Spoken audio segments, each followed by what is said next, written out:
Hey, good evening. Welcome out to tonight's weekly training webinar for all of the members of Tax Sale Support. We appreciate you joining us.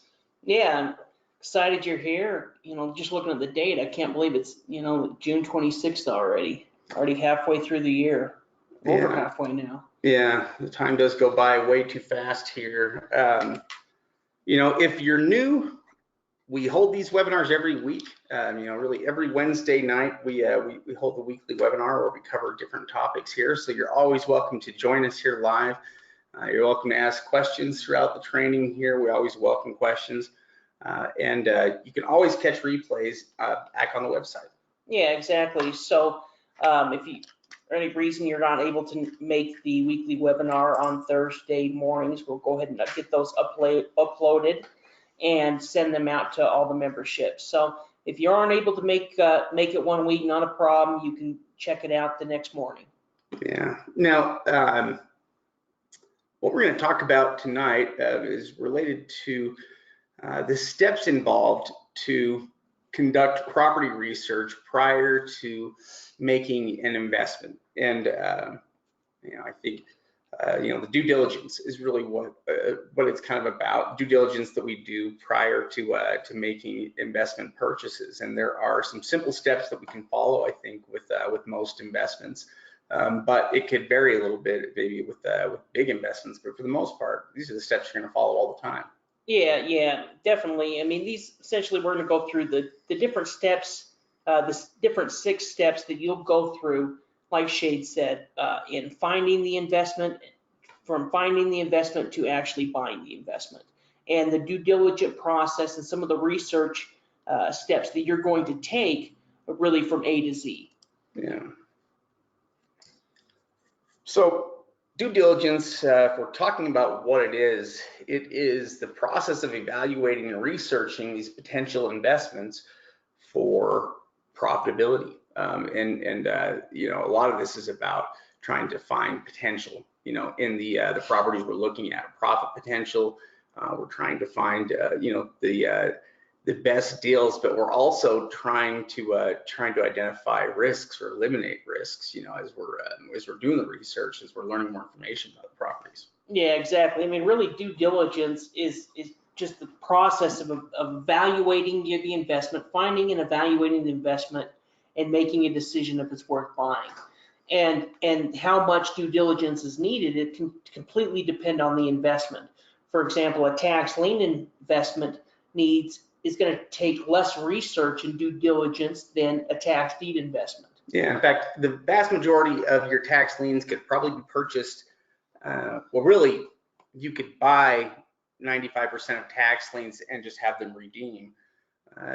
Meaning that they're a very safe investment. The vast majority of them redeem. But when it comes to deed, probably with tax deeds, we are acquiring properties, and so there are a lot of other factors that come into play if we're talking about acquiring the property, because profitability is going to depend upon us being able to sell it. Yeah, and the first thing that you need to do to really do research on a property is understand how to do that. And the way to understand how to do that is to get educated. And as members of the program, you guys all have access to our home study course. Yeah, which probably it does not get used enough, definitely. In fact, it is part of the course materials that you download here as you get started. But what the home study course is going to cover a number of details here. All of the ins and outs about how tax liens and tax deeds work. They're basically going to help you understand an overview of the system and how it works, but also many of the specific aspects of tax sales. Yeah, and we have 5 different study guides, and getting started, you're really going to focus on the first 2, which is the workshop manual and the quick start guide. The workshop manual is going to go through a lot of these topics that we see here, as far as researching properties and potential risk and determining property value. And then the quick start guide is really going to help you get your business going, where we go over the investor profile types.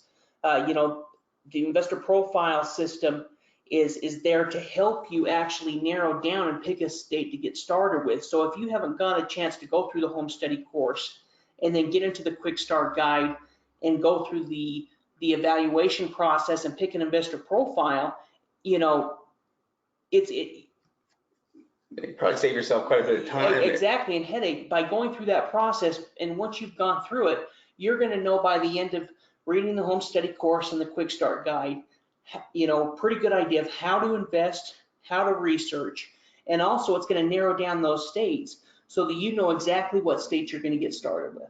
Yeah, one of the questions we get all the time from people is about not really knowing where to get started, or not knowing how to pick a state, or, you know, along those lines. People are just trying to figure out what to do in the beginning, and going through the investor profiles will help you narrow down those states so that you know exactly which states may work, or will not work, definitely, so that you can eliminate all of those and focus in.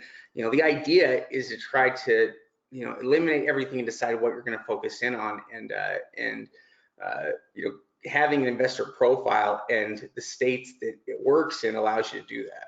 Yeah. So as far as the 6 due diligence steps, essentially there's going to be 6 steps that we're going to go through, from, you know, researching the state and the law to bidding on the property. Yeah. So, you know, whether you're choosing the state and the county, or whether it's a matter of just knowing how the state and county laws operate in the place you're investing, you've got to know and understand, you know, how the tax sale works, what is going to, I mean, that's the difference between how different states operate and what they provide, why some will work for you and why others won't. But, you know, if you're going off an investor profile, you should end up with a state that is going to work, you know, or at least that offers the kind of investment that you need. And from there, it's a matter of trying to find opportunities within the state, you know, and the individual counties. And, you know, really, you're just trying to find a list in the beginning, but, you know, you're going to have to go to individual counties probably to find that. Yeah. You know, after that, what we're going to be looking for is going to be dependent upon our buying method, whether you know, whether we're going with an auction or buying something over the counter. But either way, it's going to result in us trying to get a list. So if there is a tax sale, then we're going to need to look at the rules and procedures. In fact, it's really easy to get wrapped up in the inventory of a tax sale and to forget about the rules and procedures. But we need to know what the rules and procedures are if we want any chance of being able to participate in the auction. You know, it's also going to be true of over-the-counter properties, because the county is going to have rules and procedures for how over-the-counter property is, how offers are submitted, and what the approval process is, and many details like that you're going to need to know if you have, you know, if you're actually going to buy something. Yeah, absolutely. And then we'll just continue through the process of evaluating it and really going through these 6 steps. So, you know, we kind of mentioned a little bit about the state laws and reviewing the state laws. And, you know, once you've gone through that investor profile and picked an investor profile, it's going to have a list of the states, and that's where you're going to review each one of those states and see, you know, pick a state to get started with. And in reviewing the state, it's important to, before you invest within that state, it's important to go read the state profile either on the website or within the study guides. It's going to help you in researching the property. It's going to have information that's going to be important and information that you're going to need to know as you start researching the property. Yeah, well, I think that it's a good idea to definitely read the state profiles. And if you're investing in a state, you know, it's a good idea to go to the state law and to actually try to read it and understand it, because you may be able to pick things out of there and understand things a little bit better. You know, ultimately, it's how you're going to, well, that's how we determine how states operate is, you know, is by going to the state law. That's what's going to determine why and how they do what they do. Yeah, well, and sometimes if we're investing within a state, we'll even go and look and see if there's any newspaper articles or stories or anything like that about tax sale investing within there that can help give us some additional information. Yeah, now, here we have for the second step here, the auction rules, which is a good place to begin here. Once you know there's opportunity in the auction, but it could also apply to over-the-counter rules because they're just the same. If you're buying over-the-counter property, it may not have the same the same deposit, but they are going to have rules for how you submit properties, what they'll accept, and what the process is after that, especially as you start buying in other states. Yeah, and this number two is so important because so many times investors will go ahead and jump directly to the list and start researching the list, and they don't go over any of those rules or information, and suddenly they find out after they bought that there's $400 worth of fees that they didn't know, or there's something as far as getting the deed, it's going to take it's going to take 2 months, or there's all of this different information, and the last thing you want to do is be surprised. Yeah. And as long as you go through all of the information, then you're not going to have any unseen surprises come up. Yeah, I think that's a good point.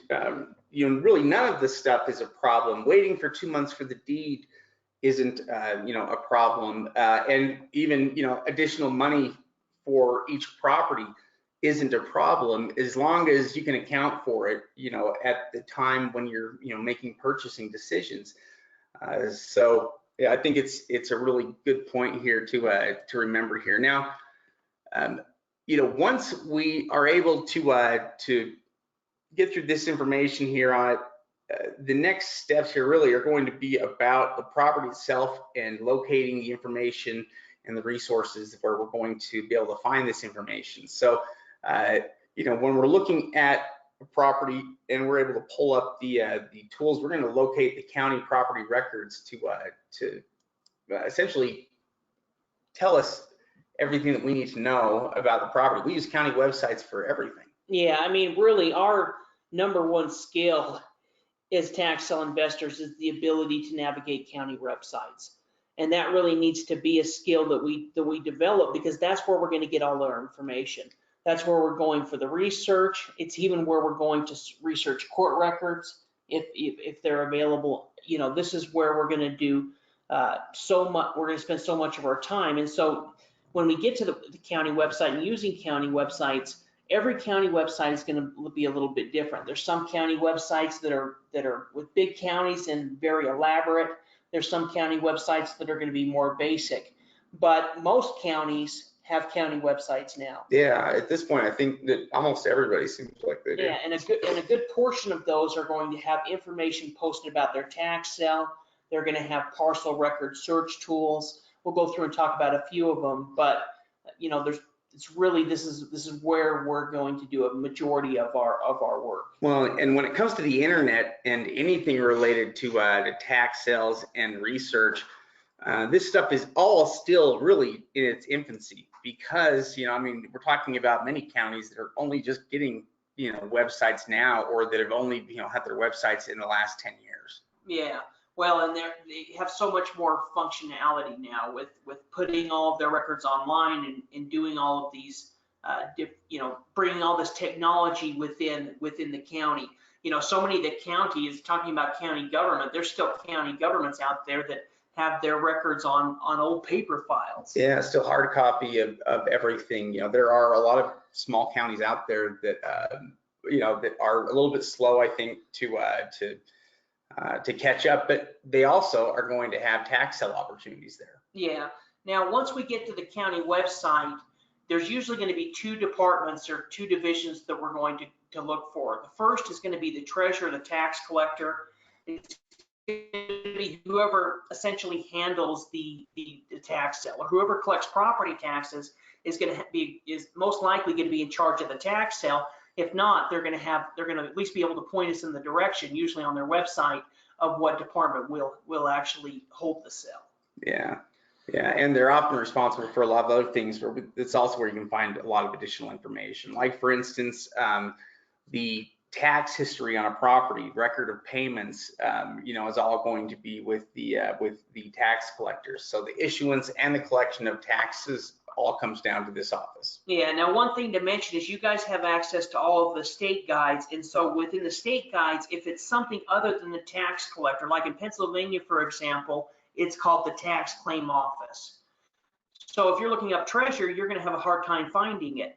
If you go to the state profiles, that'll give you the right terminology if it's not just your regular tax collector or treasurer. Yeah, if you're new to the state, if you haven't dealt with the state before, then they could have completely different terms, and the Forfeited Land Commission in South Carolina. There's a bunch of different names that may not actually be the treasurer in some of these states, but within the state guides, that'll narrow that down for you. Yeah.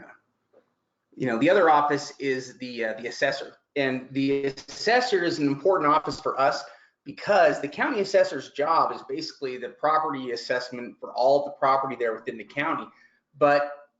And that's important to us. We need to know, that information that we can get from those property assessments is really valuable. But the assessor's office is also where we're going to find all of the online records. Yeah, absolutely. It's where we're going to get the records. Many times it's where we're going to have information about GSI maps as well, is going to be connected there. And when it comes to structured property, it's going to include all that information. So, when the county sends an appraiser out or an assessor to do an assessor on the home, they're going to assess everything. They're going to assess the square feet, what it's made out of. They may even give a condition level on it as well. And that's how they're determining the tax assessed value. And so in doing that, essentially, they're going to note all of that information, and most of that information is provided on the county record. Yeah, in fact, I think when it comes down to property assessments, it's pretty amazing. The more you look into it, the more you look into property assessments and how they work and all the details and everything with them, they really are pretty remarkable. But for us, what's important is the information relating to the property's value and helping us, determine that value.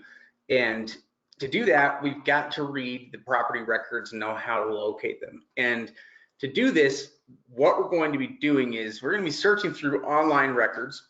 And to search through those online records, we need record search tools. Okay, so record search tools are essentially they are just simply search features that are on the online databases that we can access, and we need to use these search features in order to pull up records. So, for instance, property records are usually attached to parcel numbers. Yeah, absolutely. And within those property records, that's where we're going to pull up all that information that we saw within the assessor record. So that could be the property records, property appraiser records, or assessor records. In addition to that, we talked about a little bit earlier within the tax collector's office is going to be those tax records. Yeah. Now this can be very important if you're purchasing tax liens and need to look into the roll-up of past year's tax liens or anything like that. That can make a big deal in looking up in having that tax record and looking that information up. It's even handy with deeds, because sometimes with deeds we like to look at the tax history on the property so that we can see, when the last time they actually collected, taxes on the property was, and so that we can see, what has been happening, with the history on that, because that sometimes can affect, I think what is happening. If we can see that there's a certain amount owed, we might increase our bid to try to cover that amount because we know that's going to be the priority for the county. Yeah, absolutely.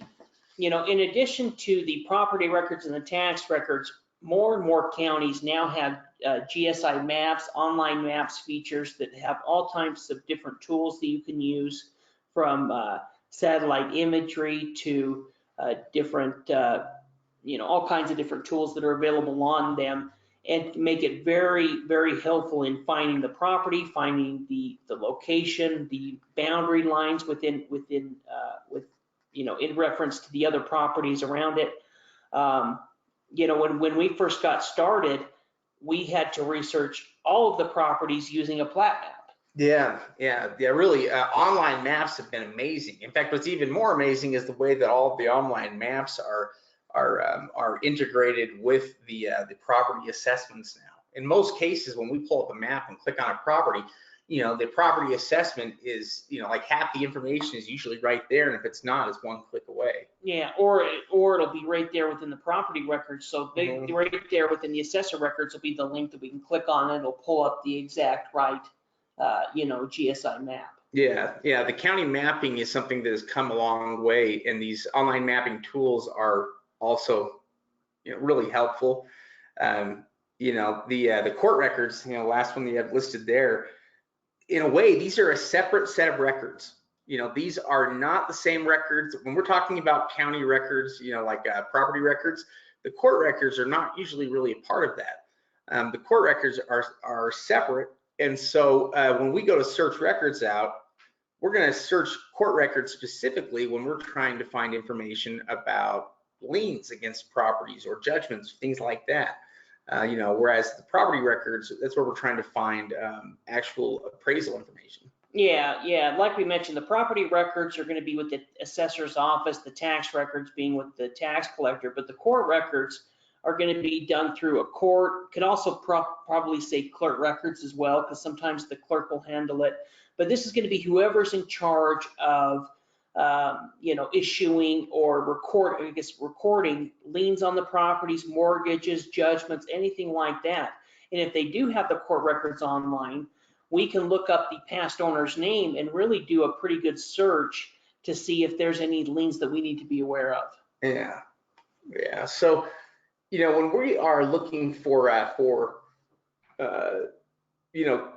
county records, oftentimes now are linked directly to the list. So if you're looking at the list, there's a lot of times a link right there. So on each property that you can click on that will just simply pull up the county property record for us. It makes it really fast and easy. Yeah, well, with any type of online auction, they're going to have, live links that'll take you directly to the property records, and even some, PDF lists as well that the county will have links as well.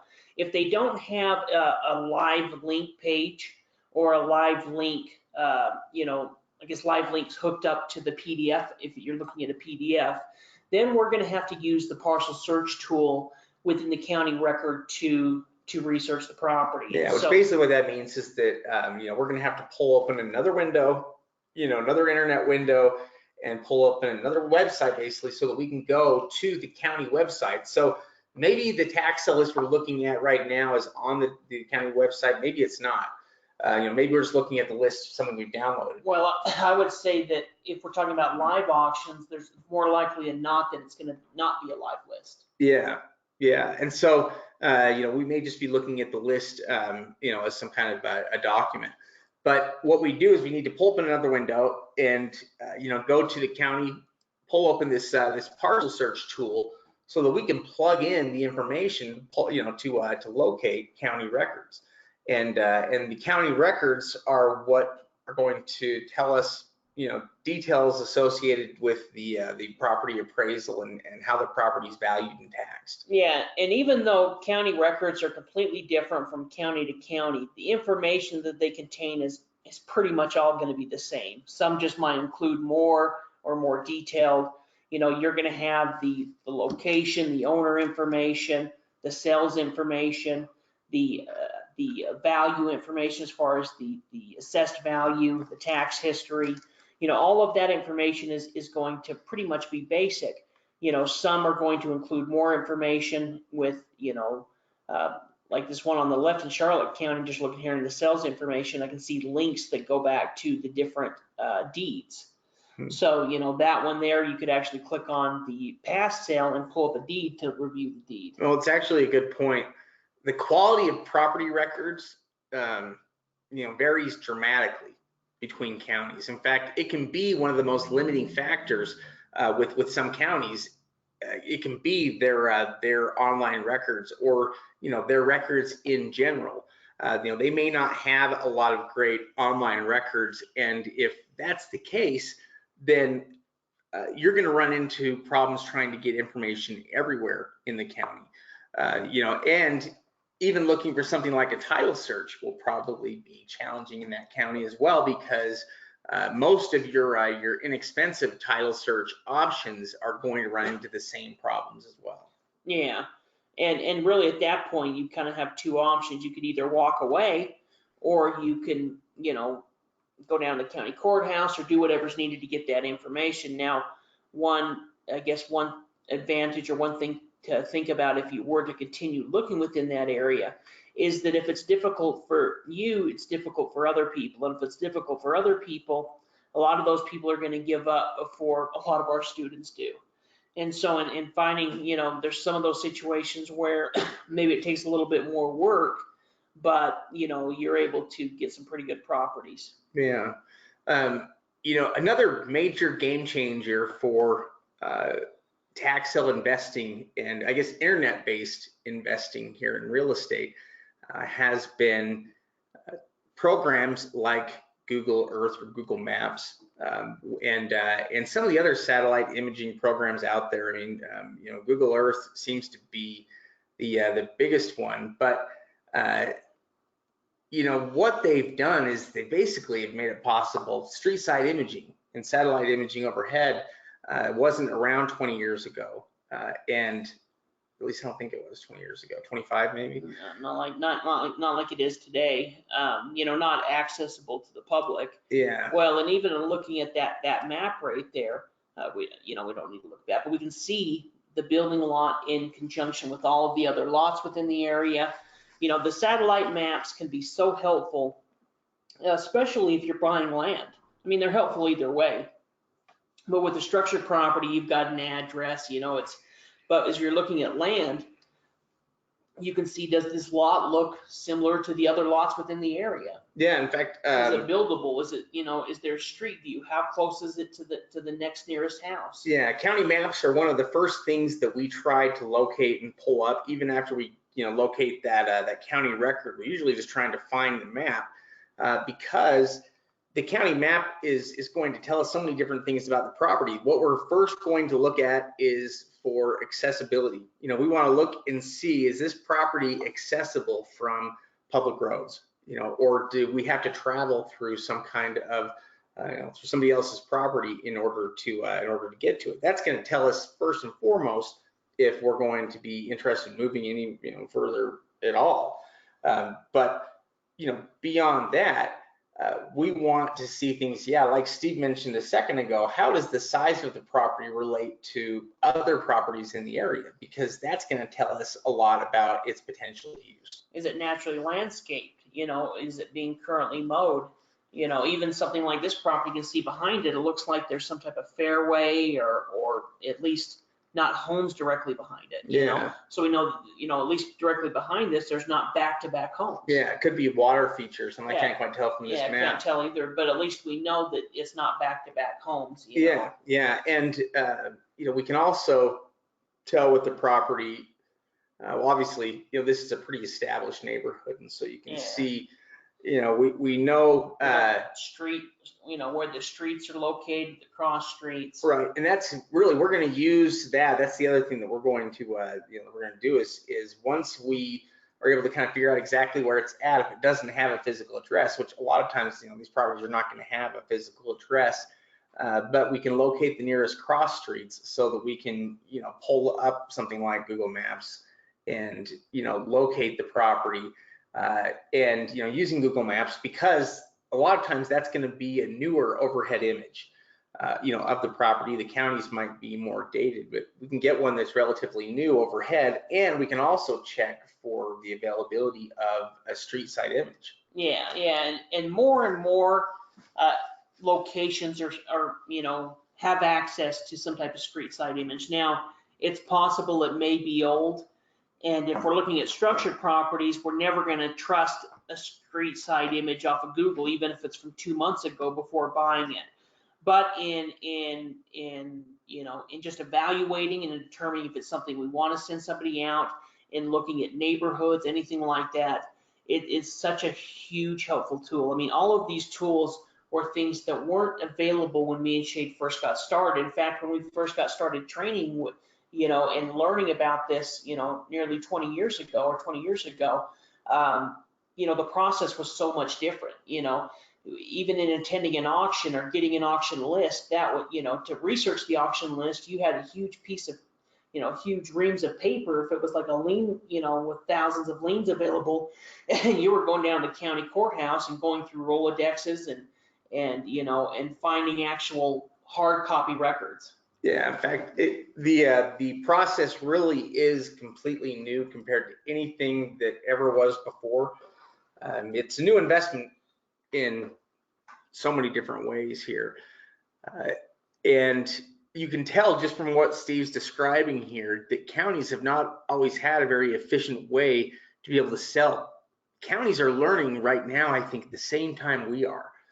Counties are trying to learn their way through things, and they are looking to try to utilize the internet now, the best way that they can, to operate better. And part of that is learning how to manage, their delinquent taxes better, learning how to deal with their county held lands, things like that. So we are seeing a lot of really promising changes and improvements, and counties as a whole are getting on board with what the internet can provide. Yeah, I think that's a great point. Once we've researched the county records, then the next step we're going to do is we're going to evaluate the risk. And really, we're kind of evaluating the risk throughout the process. So we're kind of doing it, in step 3, as well as we're going through the county records. And as we're looking at the list and looking at the map, we're evaluating the risk throughout that time. So we're looking at the shape of the property. We're making sure that it's not, a small strip of land or that it's unusable. We're checking for property. We're looking for any type of roll up if we're looking at tax lien certificates. Yeah, we're looking at the water features and possible drainage, all the time. That's something that we're always looking for, is anywhere the drainage might be occurring. There are a lot of things that we can do to try to limit our risks, with the property. And so a lot of those things will be about, the physical, the physical characteristics of the property. But some of them are going to be about other things associated with the, with the property, like the potential for environmental issues or other government issued liens. Those are things that we can evaluate and check for before we buy. Yeah, so if we buy a property, if we go ahead and avoid, essentially what I'm saying is, if we're looking at a property and it has both use and value, everything looks good about it, we determine its value, it has use, then the biggest risk that we have is what Shay talked about, and it's going to be those other governmental liens. And so that's where we're going to go back and research those court records or get a title search done or whatever it is, especially if we're buying the property through a tax deed, where we're going to go back and go ahead and research those governmental records, because that will be our #1 risk if we, if the property does have use and value. Because if it has use and value, we eliminate the useless land, the landlocked properties, or anything like that. Yeah. So what, we've got a question here that if the county records show the link for a deed on a parcel, but when we click on it, it shows no data and it's blank. How do we, and by the way, guys, there we go. How do we approach this issue? Do we ask the county to provide this data? So if we click on a link and it's just not providing any information, it's most likely a broken link or something like that, where the county thought they were, that something is working there that's not. It could be that the link is broken, or maybe they don't have the information the same way they have with other properties. Yeah, most likely it's broken link. We just contact the county and see. Yeah, but essentially though, the only way to really find out though is to contact the county, and ask them in regards to it. So, we would just get the parcel number and also maybe try a few different ways here. If it's a particular document you're looking for, we might try going about getting that a few different ways, but you can always call the county and ask. It's always a good idea too.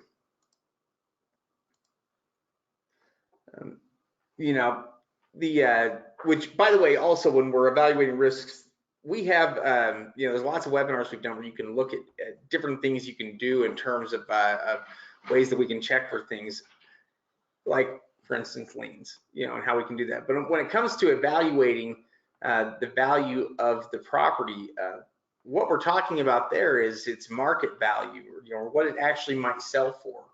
Yeah, absolutely.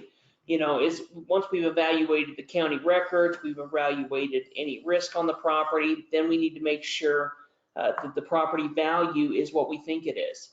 And so in doing that, that's where we're going to be doing a comparative market analysis. You know, depending on the type of investment will depend how much we research the value. You know, we say this a lot, but if we're looking at a tax lien certificate, let's say it's on a $100,000 condo in Florida.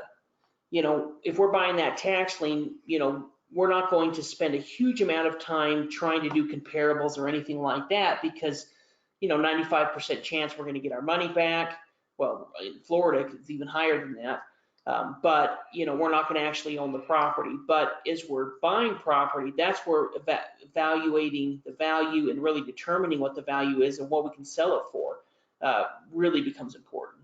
Yeah, in fact, the intensity of our comps will go up with the amount that we're spending. So if you know, if we are buying, let's say, a condo in Florida for $40,000, you know, we're going to do quite a bit more in terms of work on comps with a property like that than we will if we're buying a $500 lot, you know, instead in Mississippi. Yeah. You know, and you know, they're going to require different degrees of due diligence. Basically, you know, a lot of what we're going to be, you know, we're going to be spending a lot more time on the $40,000 property, looking at comps and what properties are selling for in the area, so that we can get a pretty good idea of, you know, how much we pay or how much we don't want to pay for, you know, for the property, you know, if we're going to purchase it. Yeah, especially if we're looking at an auction situation where there's going to be, you know, where there's going to be some competitive bidding. You know, we're going to have that minimum bid amount and then our set price amount figured out exactly, because, you know, one more risk that we could have thrown in there, which is just the emotional bidding. You know, it doesn't really apply to these 6 steps, but when you're there at the auction, you know, we've seen more people go over, you know, any type of, you know, because they don't have preset limits, and overpay for property because they haven't set a limit on how high they're going to go. Yeah, it is really easy to do. So the only way to really combat it is to go into auctions prepared, you know, knowing exactly how much you want to spend and just, you know, stick to the numbers that you set. But comps are something that we are doing constantly as we are researching lists and properties. You know, as we look at a property that looks interesting, what we'll often do is pull up a property valuation website like Zillow to check and see what is for sale in that area currently, you know, that's similar to the property. So if it's raw land, then I'll try to limit it just to raw land, so that I can see the current market and what's available. Yeah, exactly. And, you know, in addition to looking at Zillow, we may also, you know, check out something like realtor.com as well, just to get some additional comparables. But like Shade's saying, what we're really looking for are some good property examples that are similar to the property that we have that are for sale within the area. It also gives us an idea of what is the cheapest property. You know, we'll usually go and search the list from the very cheapest property. Now, you know, doing comparables on something like land is not quite as detailed as doing a comparable for, say, on something like a home. Yeah, in fact, you know, really they are quite different. You know, with land, we can look and know just off of general size. Yeah, you know, we're more kind of flexible in what that price value is. Mm-hmm. And, you know, also with land, oftentimes we're paying a lot less for it, you know, and so it also makes all of those decisions easier. I mean, you know, everything is easier the cheaper, you know, the prices, you know, that you're paying. You know, as you're, you know, as the price you pay incrementally, you know, gets less, it becomes easier to make decisions about it. Yeah, exactly. Easier to sell it too, because you can offer it for so much less than anybody else can offer it for. But when we're looking at structured properties, there's going to be a lot more details that come into it than just, what's some of the cheapest land for sale that's similar to the property that we want to sell. Yeah, with structured property, you're talking about, significant investment amounts, people, properties that could have value, well, anywhere from 50 to 100,000 plus dollars. Yeah, exactly. In each one of those, comparables that we're looking for need to be very very similar exactly to the property that we have. So we're looking for the same amount of square feet and close to the same bedrooms and all of that kind of same information to see what the market or what the homes that are similar are selling for within that area. Yeah, normally if we're doing comps on something like a structured property, then a lot of other factors, come into play. Like for instance, we're only going to be looking at, we're going to be looking at the stuff that is for sale in the market, but a lot of it's going to come down to what stuff is sold and how much is sold for, and then trying to determine about what our dollar per square foot average is going to be, this is how we're going to figure out probably the most accurate indication of what the full market value on the property is. Yeah. But we're not always dealing with full market value. No. I mean, usually this is giving us an idea of what it could be, or what the assessed value would be at, if we were to go through the quiet title process. Yeah. What's nice though is that, by knowing the full market value, we also, will know what we can offer for if we're going to sell the property as is wholesale, or, if we want to take it through quiet title and sell it for that. Yeah, also when we're looking at comparables for a property, the population and how many properties are for sale are going to kind of determine the size of the area that we're looking for comparables. So maybe in a rural area, the whole city may only have 5 properties or 10 properties that are kind of comparable to your property. If we're looking at a high density area with a lot of people within that area, it may just be a couple neighborhoods or one neighborhood. Yeah, exactly, a neighborhood where you're able to find comparables even within that neighborhood or within that square mile or whatever.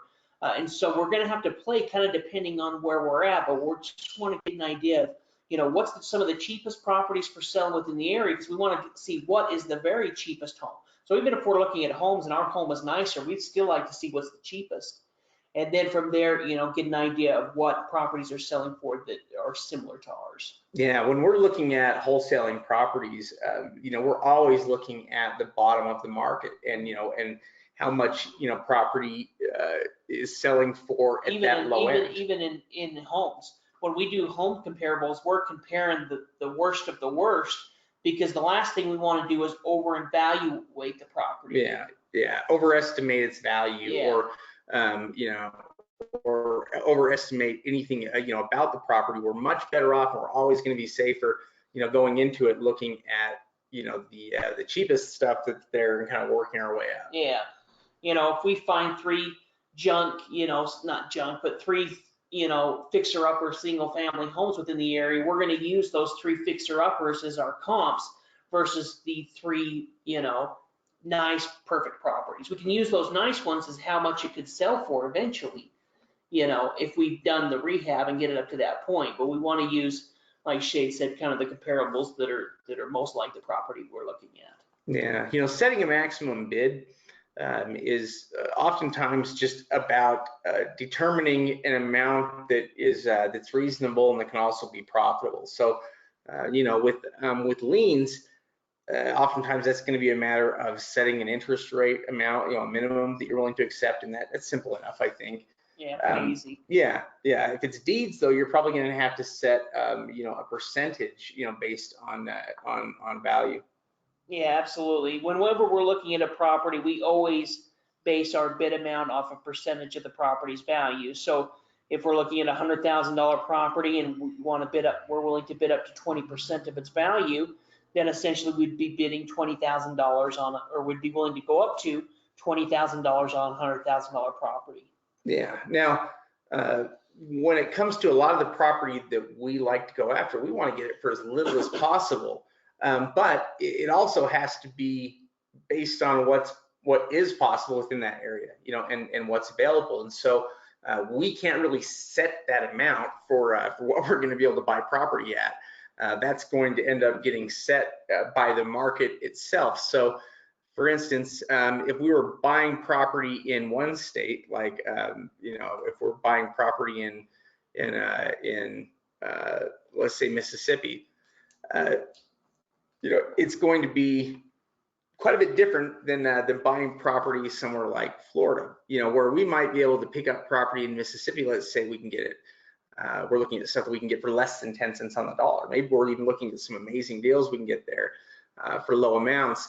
But if we go to another state, the bidding may be far more competitive, and even setting an amount like 20% is not going to be enough to get us anything. Yeah, it's really going to depend on the competition within that market. Almost within every market, I would say that tax sale investing, if they have some type of tax sale investing, is the cheapest way to buy real estate within that area.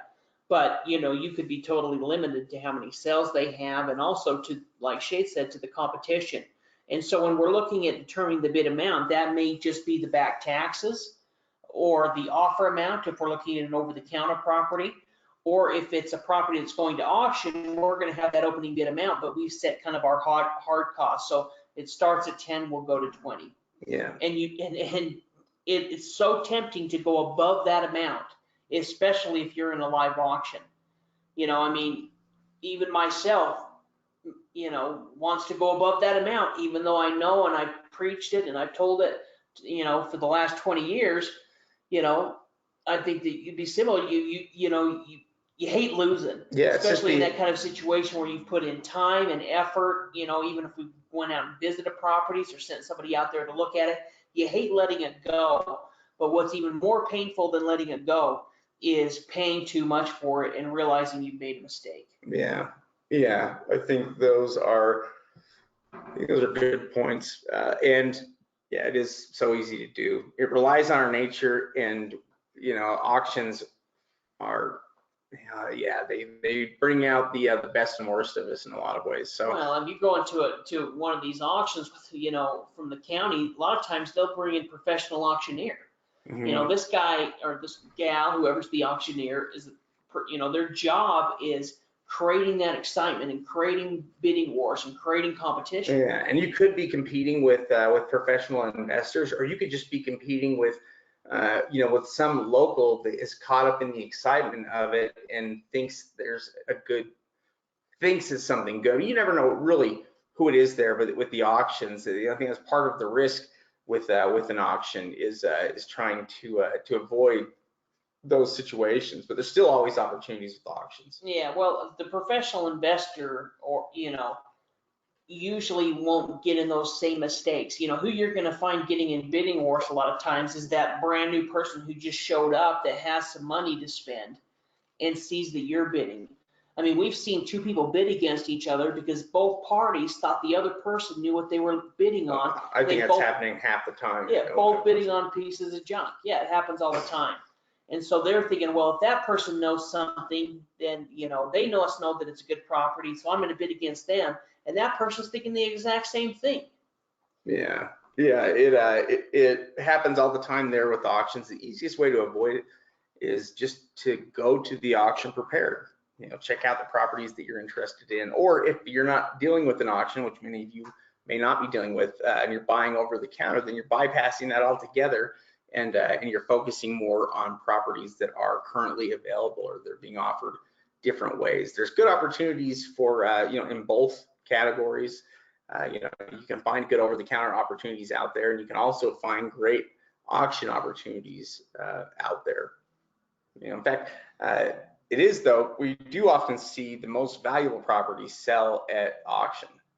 Yeah. We see some great stuff come to the over-the-counter list, but they always get that chance to sell at auction before, and a lot of the good stuff does. Yeah, exactly. So outside of that, let's talk about some of the things, kind of a checklist here of things that we're going to be checking here on the property. So we're going to be looking at the assessed value. We want to also know what the annual taxes are. These are part of the holding costs. So you don't want to buy a property just to find out that it has a ridiculous property tax amount, that suddenly you're responsible for paying. And maybe that was the reason it went to the tax sale to begin with, is because, it has some type of outrageous property tax that wasn't worth holding onto the property and paying that year after year. Yeah, changes in zoning and things could suddenly make a property that really has no use be taxed at a much higher rate, So than we it were should just be. looking at a property like that this week where it was like listed for 40,000 and then suddenly jumped up to 200,000. And we were trying to figure out, what happened. How did this property go from $40,000 a year up to 200,000? And also this was a tax lien certificate, and it was because of that rise in price where you see the tax liens, because suddenly somebody was paying maybe $400 a year in property taxes, and now it's jumped up to $3,000 a year, or $4,000 a year or something. Yeah, some dramatic changes can happen there. The lot size and location are always important for us, both for its potential use and accessibility. If we're talking about improvements, we've got to have boots on the ground. That is just just a fact on all of it. It's pretty impossible to buy improved property without somebody there to look at it and take pictures. Yeah, Shay's absolutely right, and we've preached it for years. If you're going to buy structured properties, we need to do some type of on-site evaluation. Now, that doesn't necessarily have to be done by us. If it can be done by us, that's obviously preferable. But a lot of times we're purchasing property outside our own state, that's where we're going to have to find a good handyman or someone like that we can essentially send out, have good photos taken of the property, so that we can evaluate the condition. Some of the other things that we can do when it comes to the risks. Again, this is going to come down to whether or not, I guess, how much we're investing here, and if it's a large amount or a small amount. But we can do additional research using some of these other resources and go deeper into the property. Like, for instance, when it comes to looking out for risks, like easements, liens, it's information that we can locate or find by performing an investor title search. Yeah, exactly. And we've gone through, and we have a couple of different trainings where we go through and explain how to do an investor title search. But if the county records are available, especially the court records or the clerk records, we can go and research the property and see any type of lien that was issued on it, any type of judgment. And when it comes to tax sale investing, in most cases, 99% of the cases, the only thing that could stick to the property is going to be some type of other governmental lien. So if somebody, let's say you're buying a building lot and the county had to come out last year and mow the grass and trim the weeds, and there's a grass lien of $150 against it, it's going to pull that information up and we can see that. Now with the $150 lien, we can evaluate, is this property worth buying or is it worth passing on? But if we look up that property and there's a $15,000 lien, totally different. That suddenly ruins the day. Yeah. Well, and one, might be a situation where it's a good investment opportunity, even with the $150 lien against it. We could just pay that and include that in there with the amount, and we're into the entire property less than $500, let's say. Or, it's a situation like Steve said, where you buy the property and then you find out that it's got $16,000 lien against the property because you didn't check beforehand. Yeah. And the only kind that are going to stick are going to be some type of governmental lien, but they're, every state's going to be a little bit different. So that's the reason when we talked about in the beginning and looking into the state law and looking at articles or any type of information you can find about that state, because each state will be a little bit different in how they handle this. Yeah, it is a fascinating topic, but I think we're pretty well out of time and through all the material anyway here. If you have questions here for us, feel free to send those in. We would be happy to answer those for you. And also, right now is a great time for a lot of the auctions and tax sales that are happening. There are sales happening all over the country right now. Yeah, in fact, we're just uploading the new list to the website. So we're getting a bunch of new lists up this week. So, check out the auction calendar, the online auction tabs, and thanks again for attending. I guess have a great night. We'll see you.